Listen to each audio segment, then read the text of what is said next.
Artists like Meghan Trainor, Post Malone, and the Pussycat Dolls are canceling shows and in some cases whole tours in what is being dubbed Blue Dot Fever. The concept was named in relation to the sea of blue dots, or empty seats, an attendee would see when going to buy a ticket at a show not selling well. However, leadership at the top ticket sales websites are pushing back, claiming sales and cancellations are happening at a normal rate. So, what is the truth behind the potential spread of blue dot fever? And could a shift towards smaller markets and venues help ticket sales? I'm Jason Acuna. And I'm Sarah Morrison. And this is Unbothered by WFSU Public Media.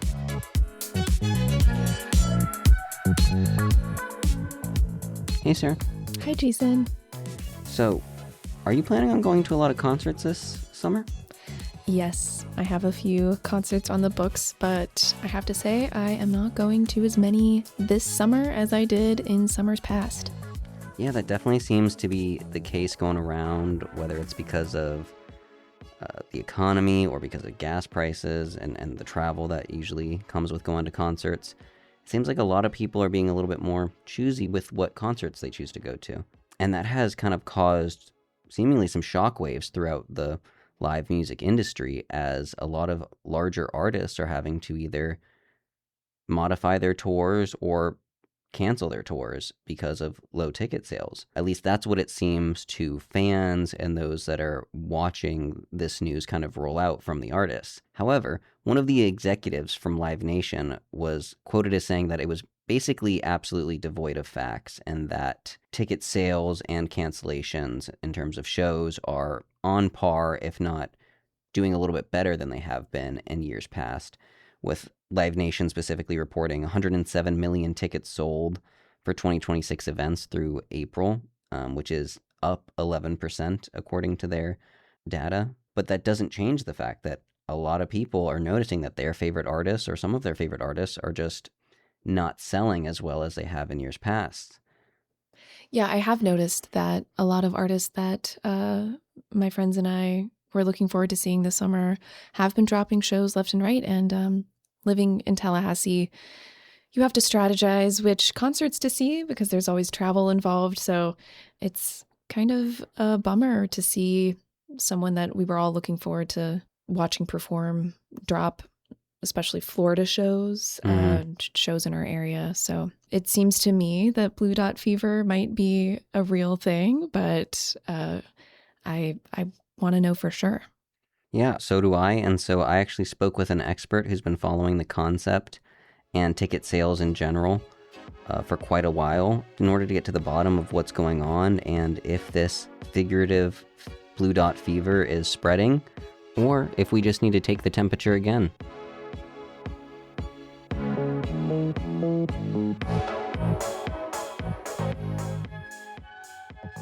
Hi, my name is Dave Clark, and I'm a senior writer with Ticket News, which is a publication covering the ticketing business and live entertainments as a whole.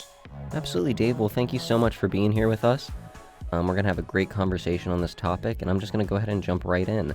So based on what you've been seeing, can you give us a general definition for what people might be describing as blue dot fever? Sure.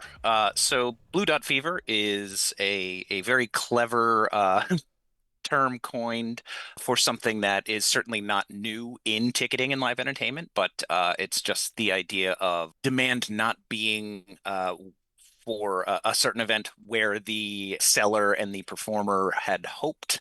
So sales are not going so well, and the performance either is going to have a weaker audience or might be postponed or canceled outright. And the blue dot piece is if you've ever looked at, for example, if Ticketmaster is the ticket box office of record, which is the case on so many prominent venues across North America and the world these days, they indicate unsold primary inventory as blue dots on the seat manifest. So if you pull up an event and you see like barely anything lit up at all or mostly red seats, then that's not blue dot fever. But if it's a sea of blue dots, that means sales are not going very well. And I think that was the was it the New York Post that coined that? I forget, but whoever it was a very clever way of expressing something that does seem to be trending these days. Yeah, especially since it seems that a lot of artists weren't necessarily, if a lack of sales was the reason for postponing or canceling tours, weren't necessarily being as forthright with that as the reason as they could have been, coming up with potentially true or slightly true, who knows, reasons for moving their tour or canceling shows. Mhm. So I can see kind of where the term comes into that. But just to back up a bit, could you give us a brief look into how the modern ticket sales process works for live shows? Sure. For concerts in particular, the way that it typically works is, you have the promoter or the, team's management will announce that the tour is happening. They'll, give everybody the breathless description of the new thing. It depends on if they have new music coming out or if they have some other reason to kind of hang the logic for why they're going on tour.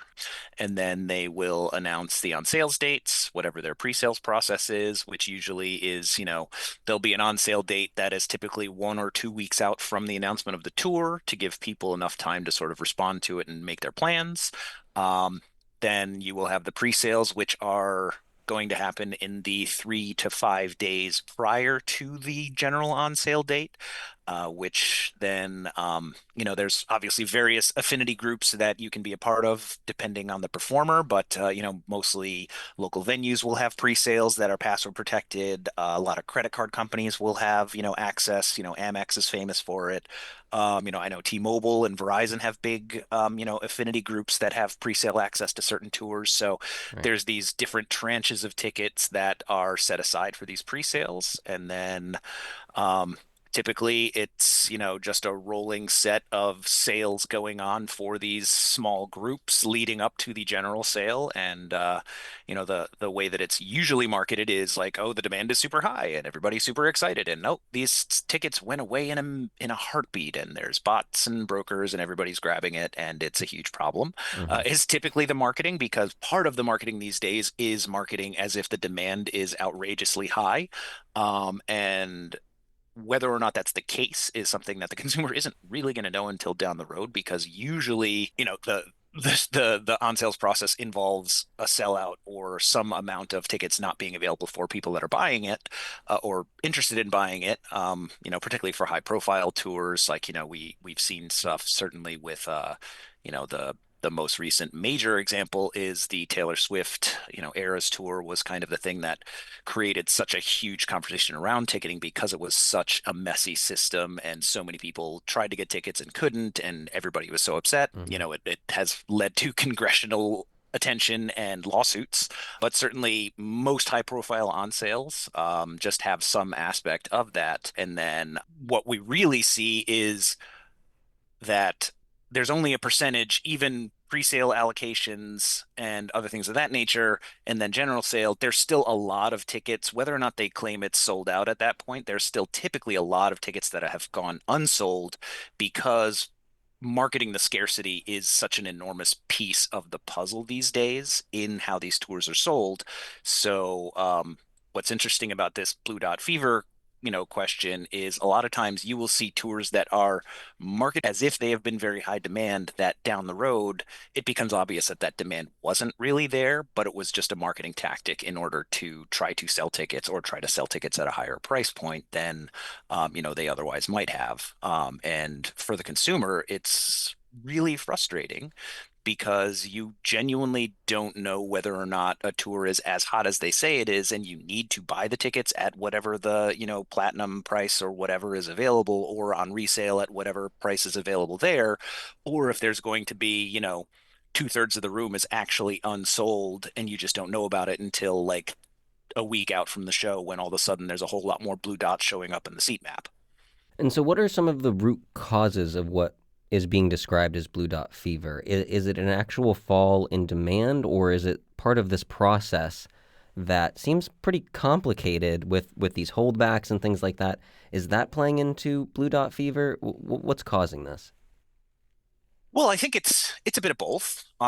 Certainly, I don't think anybody would be able to argue against the idea that coming out of the COVID pandemic and the shutdown or capping of live events in terms of how many people could be there or what tours were happening, because of either local regulations or just, social distancing rules or things of that nature, there was very obviously a lot of pent-up demand and an interest in these communal spaces in this concert experience and this live event experience because, you know, even for people that weren't like diehard go to a concert once or twice a month types, being pent up for 3, 6, 9 months or not able to go to anything for a long time, like there was that desire. And certainly the ticketing and concert industry saw a huge surge in like people buying tickets and shows selling out, and the prices got very high, both on primary marketplace where the promoter was moving prices up because the demand was high enough, and secondary where people were able to say, well, if I'm gonna try and go to this show, I can buy, like, I got in through the queue, the waiting list, whatever, and like I'm just gonna buy six because I might be able to finance my two tickets that I want to use for myself and my partner, and sell the other four. And now I am making back more than enough for what I paid for it, and I can, pay for our hotel cost. So the industry saw a tremendous amount of that kind of behavior and prices spiraling, and Mhm. then inevitably that's not going to be sustainable forever. So I think part of this is the prices were moved up in such a way based on that, real big bubble of demand and that surge. And now you're starting to see the demand falling off, not just for second and third tier acts that are touring without new music or things like that, but in general, where people are just like, well, not everybody's Taylor Swift, not everybody's Harry Styles, and even like Harry Styles, his residency that he's got going on in a couple of different places, and he's got so many shows in some of these places. I wouldn't be surprised to see a lot of inventory coming back onto the market down the road for these that based on just the prices they were charging and the fact that what are they playing at MSG, like 15, 20 shows, I forget, but it's an awful lot Right. of seats to fill. So I wouldn't be surprised to see that be another example of not so much Blue Dot Fever where it's at any risk of cancellation, but there just being a lot more inventory unsold than they would let on at this point because that's part of how the game is played. Absolutely. And Harry Styles is a great example because he really did benefit from that kind of post lockdown. Everybody went out and wanted to go do a bunch of things, and that's right when his tour was for his last album. And so it will be very interesting to see if that demand that he saw, a year or two ago maintains at the same level, especially since he'll be in one location rather than going on a large tour. Hmm. Um, Yeah, and I think it's for some acts, it's just whether or not they price too aggressively or they were talked into it by their management that, well, XYZ is, doing this for their tour, we should do that ourselves. I think also a big part of it is that the compensation model of, the concert industry and live music and music in general has really become so inverted in the last 20, 30 years compared to the way that it had been historically, where in the past, the way that I've heard it described is that the tours were mounted in order to sell the records because the monetization for that business was in the sales of singles and in the sales of albums and in the sales of the music itself and the publishing rights. right. That was where the artists made their money. So they would go out and tour to generate interest and go into markets and try to get people to buy their albums based on seeing them in person. Now, because of streaming and because of, all the way back into Napster, since that time, since really the late 90s, early 2000s, with the internet really taking hold and the way that the business is built now, instead of selling singles, and obviously, like, big acts are going to be able to monetize their sales. Taylor Swift is going to sell five versions of everything because people are going to buy it. But for the Right. average performer, that just doesn't exist anymore. So the monetization has flipped over to now they are earning most of their life income through the sale of tickets for these events rather than the, album sales and the publishing and the licensing of music. So for most, performers, that's their livelihood. So of course prices are going to go up and that sort of thing is because they need to make their income off of that rather than selling albums because the album sales business model just doesn't exist in the way that it did. Are we seeing the cost of putting on a tour rise at the same rate as tickets are for both kind of the artist and the venue? Or is it more expensive to put on a tour in comparison to the ticket prices? So I'm certainly not an expert in this part of the business, but everything that I've seen backs that up where, the cost of staging a show in most venues is higher. Obviously, and I can only imagine what this summer is going to look like in particular because of how outrageous the fuel costs are right now. So if you're talking about doing a tour and moving any bit of like your staging equipment from city to city, like not all tours do that, but certainly the bigger ones do. Absolutely. There was a lot of coverage of how Taylor Swift, gave all of her truck drivers these insane bonuses because of how much money the tour had made and stuff like that. Well, a tour at that scale and a lot of these big pop star tours and things of that nature, when they're going city to city, it's a massive entourage and you're moving all that stuff. You're dealing with hotel costs for all that stuff, and all of those things have gone up. So there's no question that the cost of putting on a tour has gone up. And there's also, an increased recognition of the fact that the way that the entertainment business is structured at a high level right now is these massive corporations putting on these tours as the promoters and venue rights holders and things of that nature. And, just look at what happened in the Live Nation Ticketmaster antitrust trial. It's like there was an actual discussion of how much just that business model is designed to funnel money towards these corporations.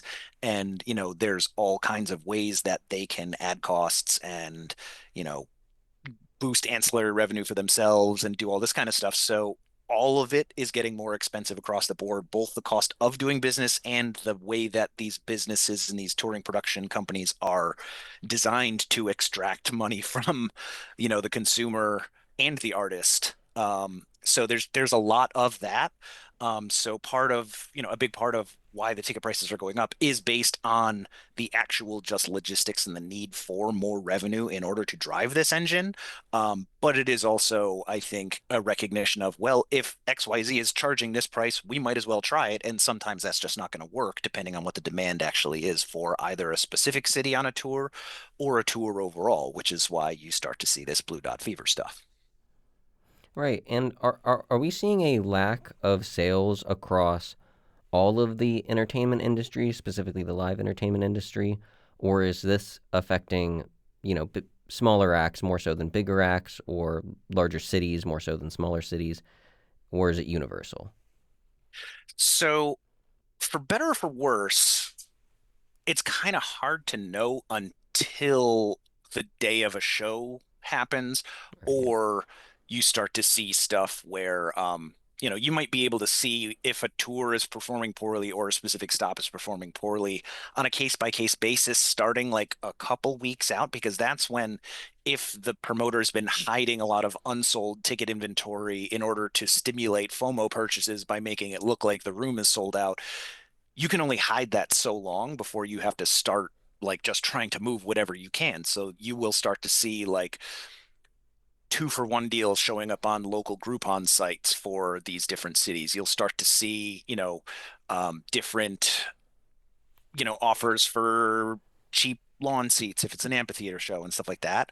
Um, I think it's happening somewhat across the board, but the for better or for worse, the way that this business is designed is you do the price, like the promoters understand, and it seems like it's the accepted practice now, where if you price the tickets to what amounts to what you might see on like a resale marketplace from the jump. So like if instead of like the tour used to sell the tickets at $50 a piece, and then the small number of them that would get resold would be sold for $100 to $200, now you're going to see the tour priced at $200 a piece, And if you sell even 25% of the room at that price, and then you have to backdoor, 2-for-1 deal everything as the event comes up in order to fill the seats, you've still made more money that way as the promoter or the venue. Um, the problem is if you get too far down the road, like I think the best way to put it is the bigger acts can kind of make that work because there is enough actual demand.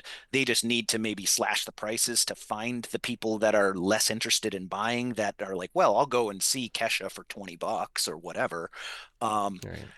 but if you've got, like some of the tours that got canceled and whether or not they were transparent about the reasoning, it's like, well, if this person hasn't put out new music in a number of years and they did this tour and it was selling poorly, and then all of a sudden it's a month out from the show and there's still like 90% of the seats unsold, you can't cut prices enough to move that amount of one venue.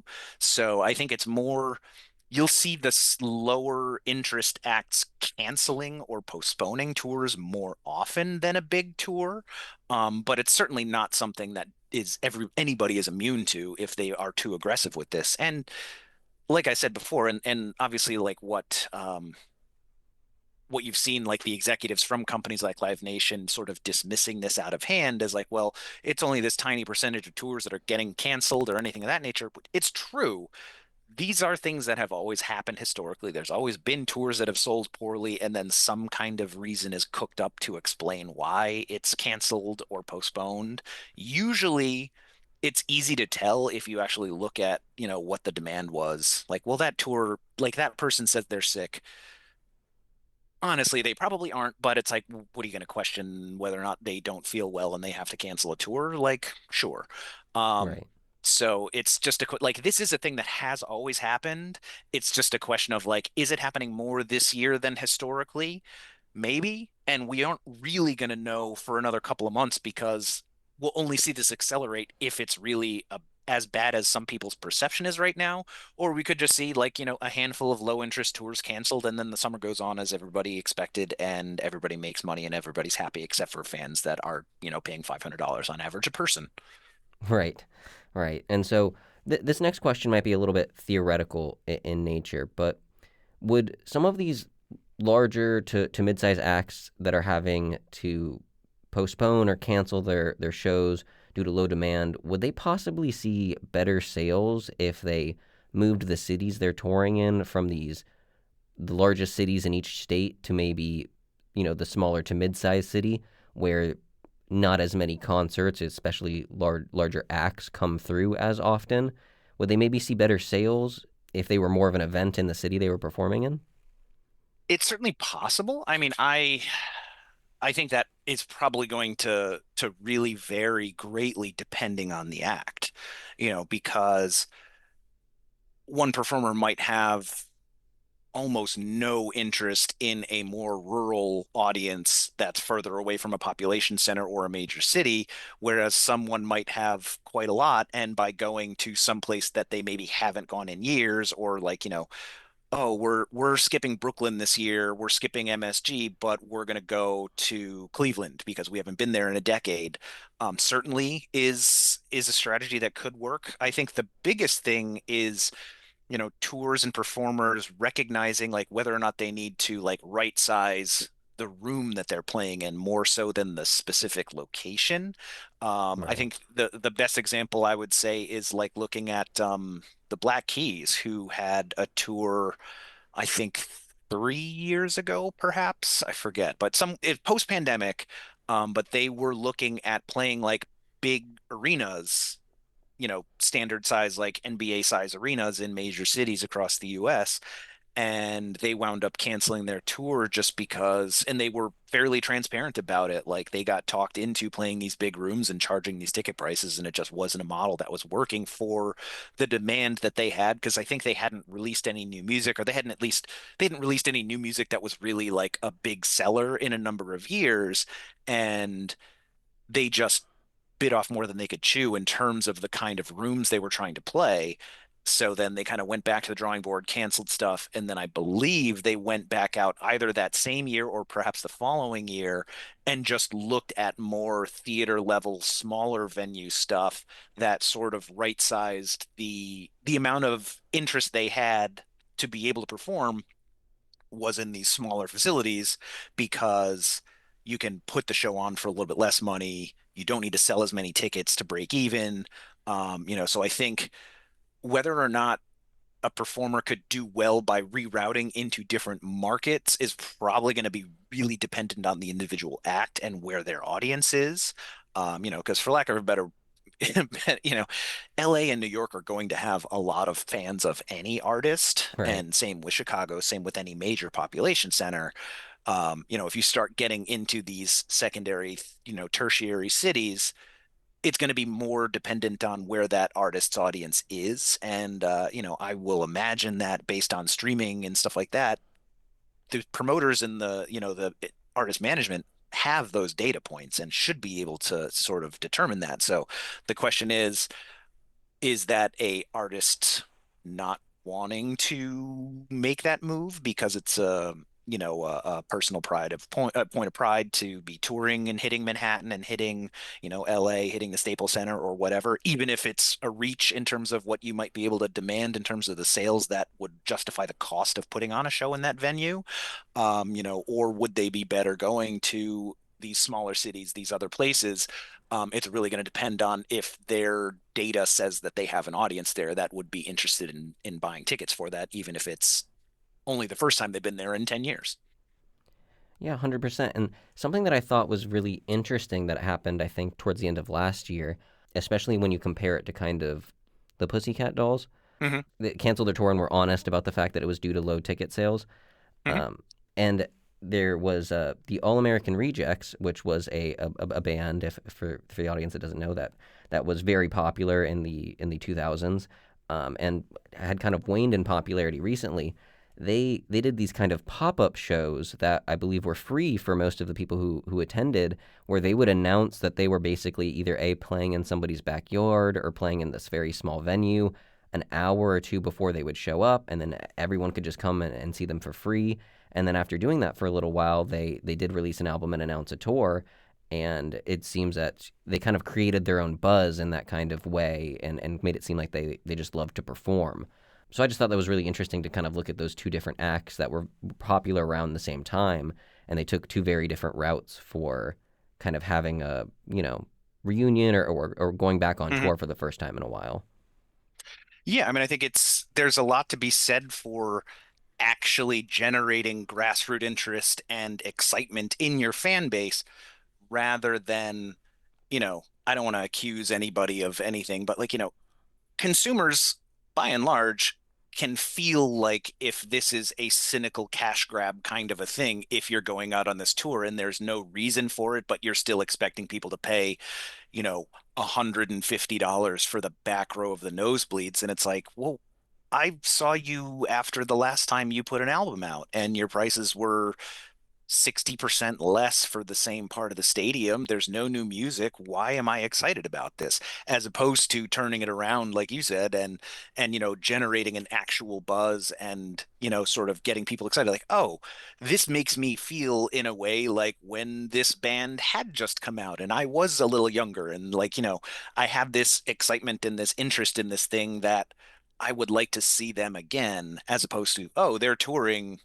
I guess I'm a fan of theirs. I should go and see it. And now the prices are XYZ and it's this much of a hassle to buy tickets. It's a tough economic climate in general too. I mean, I think the thing I don't think we've touched on too, but I don't know about you, but I feel as if everything that I am shopping for or have to pay for anywhere for anything has gotten 20 to 50% more expensive in the last 2 or 3 years. Oh, at least. And there's just not as much disposable income for the average person for anything.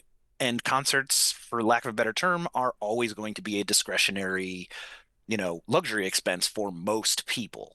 And whether or not the concert industry is spending too much of its time marketing to whales that can afford these $2,500 meet and greet fan packages, versus the person who like it's their one night out for the year and they're really excited just to be in the room. It's tough to say, but I give credit to the people that put these things on. They're going to figure this out fair enough. It's just a question of, is this Blue Dot Fever thing a blip, or is it going to be a summer long story? And we're going to find out in the next couple of months.